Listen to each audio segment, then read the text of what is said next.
సాష్టాంగ ప్రణామములు స్వామీజీ. 32 గణపతుల విశిష్టత స్వామీజీ. ముద్దుగల గణపతిలో 32 గణపతుల యొక్క మహిమను చెప్పుకొని పెడతారు. ఒక్కొక్క గణపతిని ఉపాసం, మనమంతా కోరికలు వాళ్ళం కదా, మనుషులందరూ కోరికలు వాళ్ళే. ఒక్కొక్క 32 కోరికలు తప్పితే ఇంకేం లేవు. తిరగవేస్తే ఇచ్చినా కూడా అన్నీ ఉన్నాయి.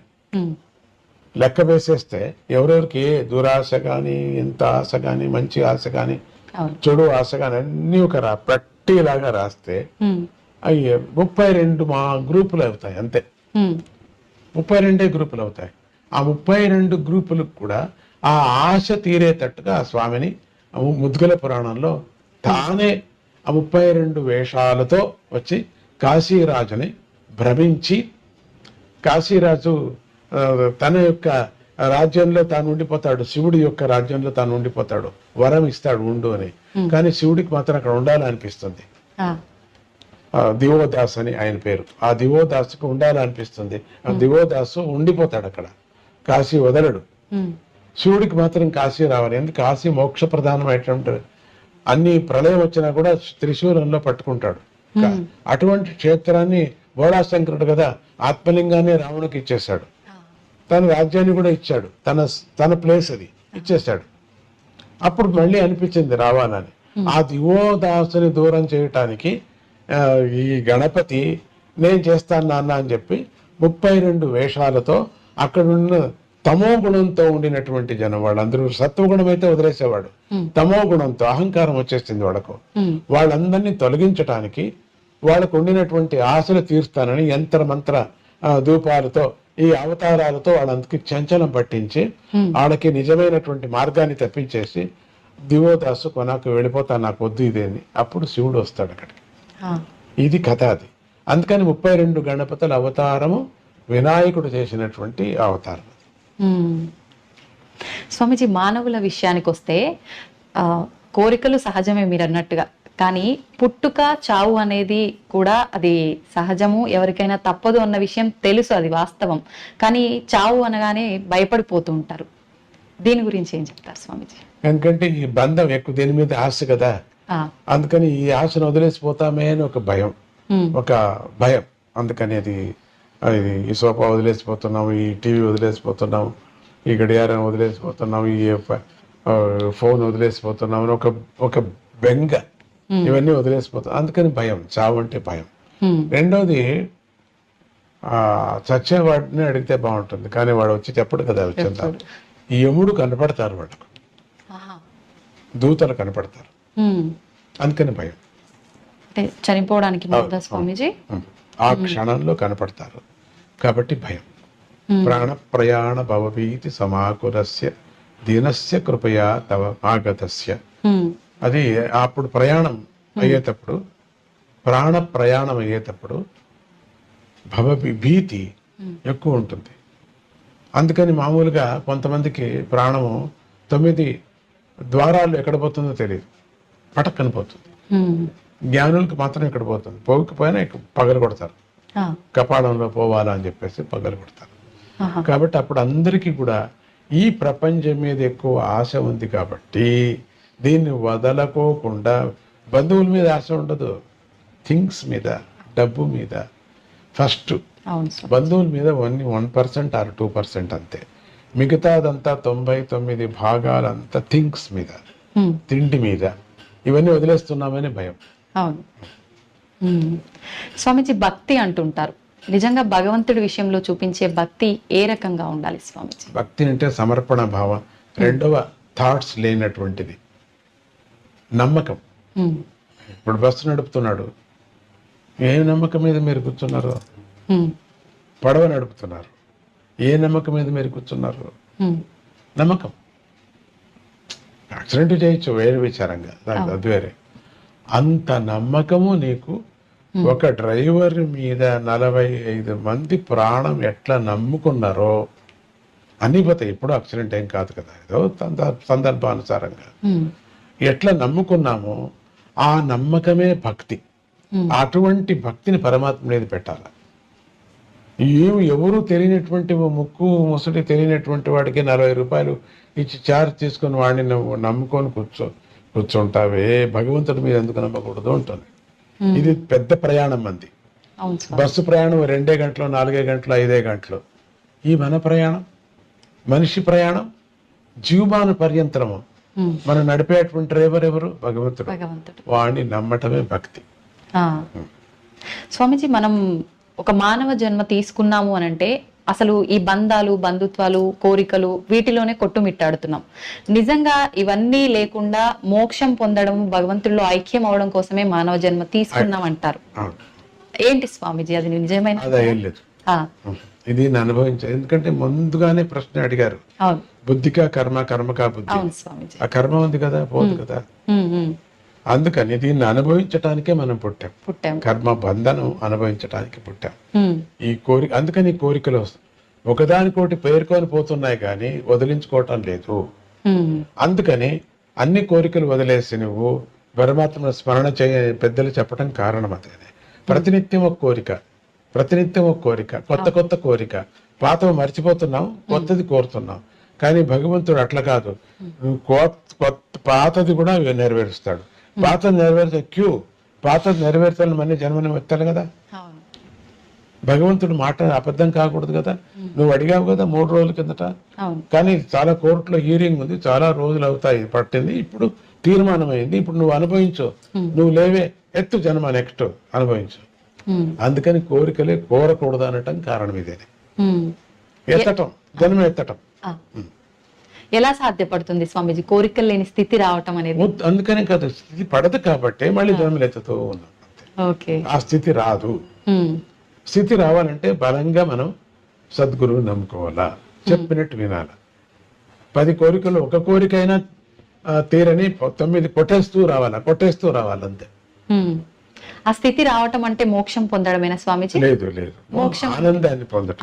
మోక్షం అంటే ఆనందం కదా, ఆనందాన్ని పొందడం. మీరు అది కావాలి, ఇది కావాలంటే అయ్యలేదు. కోరికలు తీరాలా, హ్యాపీగానే ఉండాలా, అక్కడ కూడా హ్యాపీగా ఉండాలంటే వీలు లేదు. మనం చేసింది అక్కడ ఉంటుంది. అంటే మనం ఒక మనిషిగా ఉండి ఈ కోరికలు తీర్చుకుంటూ మళ్ళీ జన్మ రాకుండా ఉండాలి అని అంటే ఒక వ్యక్తి చేయాల్సిన కార్యం ఏంటి? అదే గురువుని ఆశ్రయించాలా, గురువు చెప్పినట్టు వేదాంత వాక్యాన్ని వినాలా, ప్రాక్టీస్ చేయాలి. గృహస్థుడుగా ఏం చేయాలో ఆ ధర్మాన్ని చేయాలి.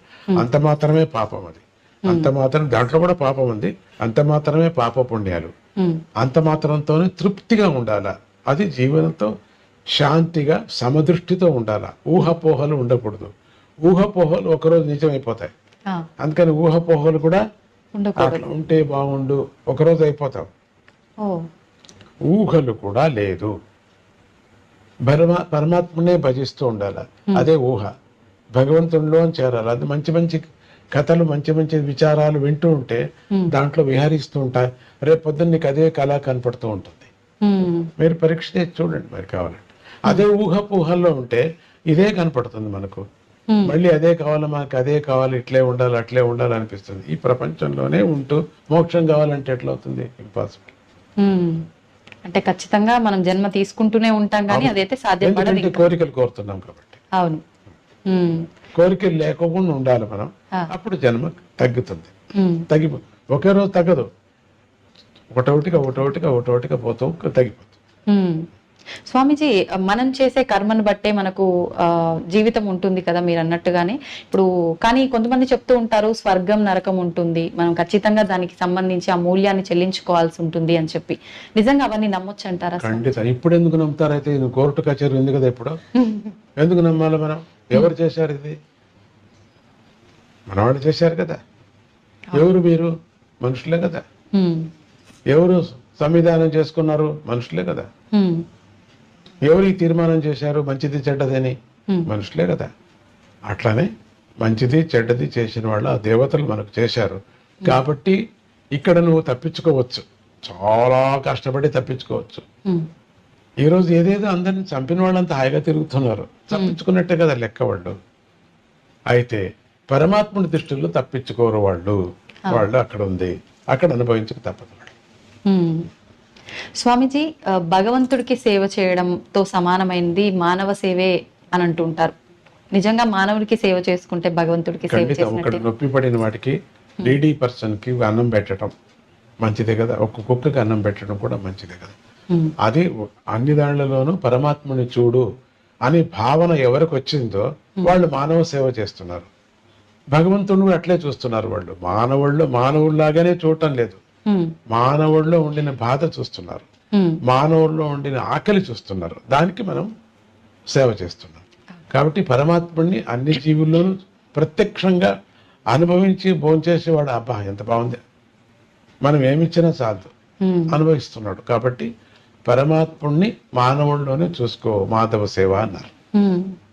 స్వామీజీ, మీ గురించి చెప్పాలి అంటే భక్తుల మాటల్లో మేము చాలా వరకు చాలా గొప్పగా విన్నాం. నిజంగా ఇప్పుడు ఈ తరం వాళ్ళు ఒక 30-40 సంవత్సరాలు పైబడినాయంటేనే వారి నిత్య జీవితంలో చేసుకోవాల్సిన విధానాలు, ఆ పనులే సరిగ్గా చేసుకోలేకపోతూ ఉంటారు, ఇబ్బంది పడుతుంటారు. కానీ మీరు ఇప్పుడు చేసే ఈ పుణ్యకార్యాలు ఏదైతే ఉన్నాయో మేమందరం కూడా నిజంగా చాలా నేర్చుకోవాల్సిన విషయాలు.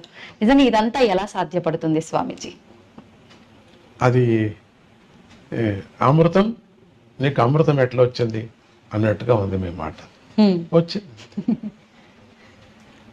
నాకు ఎట్లా సాధ్యపడిందంటే, నన్ను నేను వచ్చాను ఎట్లా వేసుకోవటం, ఏమయ్యా ఎట్లా వచ్చింది, వచ్చింది, అట్లా వచ్చేసింది. అంటే మీరు అది ఎలా వచ్చిందో సెలవిస్తే మాలాంటి వాళ్ళకు ఉపయోగపడుతుంది కదా స్వామీజీ. అయ్యా తీపు చెప్పు, తీపుని గురించి చెప్పు. ఓ చంద్రుడు, చంద్రుడు నీ శాంతిని గురించి చెప్పు. ఏ గంగా నీ పాపం వెళ్ళేది ఎట్లా చెప్పు. ఓ చల్లదనాన్ని గురించి కొంచెం ఎక్స్ప్లెయిన్ చేయలేము.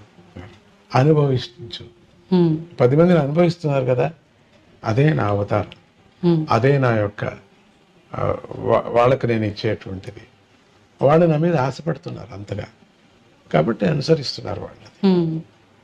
నాకు దాంట్లో ఏమీ నాకు అనిపించదు వీళ్ళు అనుసరిస్తున్నారు అని గొప్పతనం కానీ, అయ్యో వీళ్ళు వదిలేసి వెళ్ళిపోయారు అని నాకు కష్టం కానీ ఏమీ లేదు. రెండూ లేవు. అది లేనప్పుడు ఇది లేదు, ఇది లేదు, అది రెండూ లేవు. స్వామీజీ, ముగించే ముందు చివరగా యువతకు మీరు ఒక మంచి సందేశం ఇవ్వాలి అంటే ఎటువంటి సందేశం ఇస్తారు? యువతకు చెప్పటం ఏంటంటే, విపరీతమైన ఆశ పడద్దండి. మన దేశం అమృతమైనటువంటి దేశం, దీంట్లో అన్నీ దొరుకుతాయి మనకు. వేరే దేశాలకు వెళ్ళాలా, వేరే చోట ఎక్కువ పని చేయాలా, ఎక్కువ డబ్బు ఏది శాశ్వతం కాదు. ఎంత చేసినా కూడా మన దేశం మనకు. మనం ఇక్కడ ఎందుకు పరమాత్ముడు పుట్టించాడు, దీన్ని మనం సార్థకం చేసుకోవాలా. నువ్వు ఎందుకు అక్కడ పుట్టలేదైతే, ఎందుకు ఇక్కడ పుట్టించాడు, బలవంతంగా మనం అక్కడికి వెళుతున్నాం కదా, వెళ్ళండి. సంతోషం, పేరు, డబ్బు సంపాదన చేయండి. మన మాతృభూమిని మర్చిపోవద్దండి. యువకులందరికీ నేను చెప్పేది, ఒకవేళ రావటానికి వీల్లేదు అన్నప్పుడు కూడా మాతృభూమిలో జరిగేటువంటి కొన్ని మంచి పనులు బీద వాళ్ళకి సహాయం చేయండి. యువతరానికి చెప్తున్నా నేను, సహాయం చేయండి. రెండోది, ఇక్కడ ఉండేటువంటి యువతులు కూడా ఒక ఆశపడి నేను చేయలేదే, నాకు రాలేదే అని దుఃఖంతో బతకద్దండి. సంతోషంతో ఉండండి. వచ్చినటువంటి ప్రాప్తి మీకేముందో దాంతో ఫిక్స్ అయిపోండి. ఊహాపోహలతో సకారాత్మకమైన జీవితాన్ని మనం జీవించాలి, కానీ ఊహాపోహలతో మనస్సు చెడుపుకొని జీవితాన్ని మనం పాడు చేసుకోకూడదు. సకారాత్మకమైనటువంటి ఏ జీవితం ఉందో సక్రమంగా మనం ఉండటానికి మనం ప్రయత్నం చేయాలి. అని చేస్తూ నేను చెప్పను, గురువులకి, దేవుళ్ళకి, తల్లులకి, అందరికీ నమస్కారం చేస్తూ ఎప్పుడు ఉండమని నేను చెప్పను కూడా. మీకు అదంతకదే వస్తుంది. ఎప్పుడు దేశం మీద ప్రేమ వస్తుందో, మన వాల్యూస్ మీద ఎప్పుడు ప్రేమ వస్తుందో, వీళ్ళ మీద అంతా ఆటోమేటిక్గా వస్తుంది. దీని మీద నేను ప్రైవేట్గా నేను చెప్పాల్సిన పని లేదు మీకు. కాబట్టి ఎవరెవరి నమ్మకం వాళ్ళకి, ఎవరెవరి రుచి వాళ్ళకి. ఒక్కొక్కరికి ఒక్కొక్క రుచిగా ఉంటుంది. ఒకరికి కాఫీ రుచి, ఒకరికి టీ రుచి, ఒకరికి ఏమి వద్దు, మంచిది. ఉడుకునీళ్ళే రుచి కొంతమందికి. అందుకని ఆ రుచుల ప్రకారంగా బుద్ధి ప్రకారంగా కర్మ, ఇట్లా అన్నాడు. అది పెద్ద సబ్జెక్ట్, వదిలేండి మీకు. అట్లా చెప్తూ మన దేశంలో లేనిది మాణిక్యం ప్రపంచంలో ఎందుకు వచ్చారు? బయట దేశం వాళ్ళందరూ మన దేశానికి జరబడ్డారు. ఒకరు తప్పితే ఒకరు జరబడ్డారు, అన్నీ ఎత్తుకుపోయారు. ఇంకా ఉన్నాయి వనరులు, మనకి ఇంకా ఉన్నాయి. దాంతో మనం చక్కబెట్టుకుందాం. దాన్ని మనం అనుభవించటానికి ఏం కావాలో మనం చూసుకో. ప్రేమ ఎక్కడా దొరకదు. అమ్మా, అమ్మమ్మ, నానమ్మ వెళ్ళి చూడడానికి బయట దేశంలో లేదు. అమ్మమ్మ లేదు, నాన్నమ్మ లేదు. అందరూ ఓల్డేజ్ హోమ్కి చేరిపోయి ఉంటారు. ఏది ఇప్పుడు అమ్మమ్మ అని వెళ్ళి కౌగిలించుకుంటాం. ఏది వాళ్ళకి అమ్మమ్మ లేదు, ఏమీ లేదు. ఎంత అనుబంధాలు ఉన్నాయి ఇక్కడ, ఎంత ప్రేమ ఉంది ఇక్కడ. మరి ఎంత మంచి పంట పండుతుంది మనకు, ఎన్ని అభిమానాలు ఉన్నాయి మనకు, ఒకరికొకరు స్నేహ హస్తం సహాయం చేయాలనేది ఉంది మనకు. బయట దేశంలో పక్కింటి వరకు బాట లేదు, ఏమీ లేదు. అందరూ తలుపులు వేసుకొని ఉంటారు. అది ఆ ఊరు ఎట్లా ఉంటుందంటే, నేను మాట చెప్పకూడదు, ఎవరు లేరేమో అనిపించేవాదా ఉంటుంది. మనం చూడండి, రండి పల్లెలకి, కళకళ కళకళ కళకళ కళకళ కళకళ ఆడుతుంటుంది. పరమాత్ముడి యొక్క సృష్టి జీవన విధానం మనకు భారత భూమి నేర్పిస్తుంది. సక్రమంగా చేసుకుంటే మనకు మనదే స్వర్గము, మన భారత భూమి స్వర్గము. డిప్రెషన్లో వెళ్ళొద్దండి, డిసప్పాయింట్ కావద్దండి, కడుపు మంట వద్దు మనకు.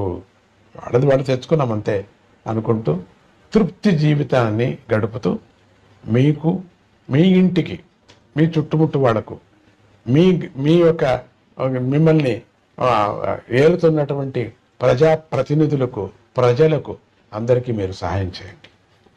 జై గురుదత్త, శ్రీ గురుదత్త. చాలా సంతోషం స్వామీజీ. మిమ్మల్ని చూస్తేనే చాలా అనుకున్నాను, కానీ మీ ముందు కూర్చొని ఇంతసేపు మీతో మాట్లాడడం అనేది నిజంగా నేను ఏ జన్మలోనో చేసుకున్న అదృష్టం.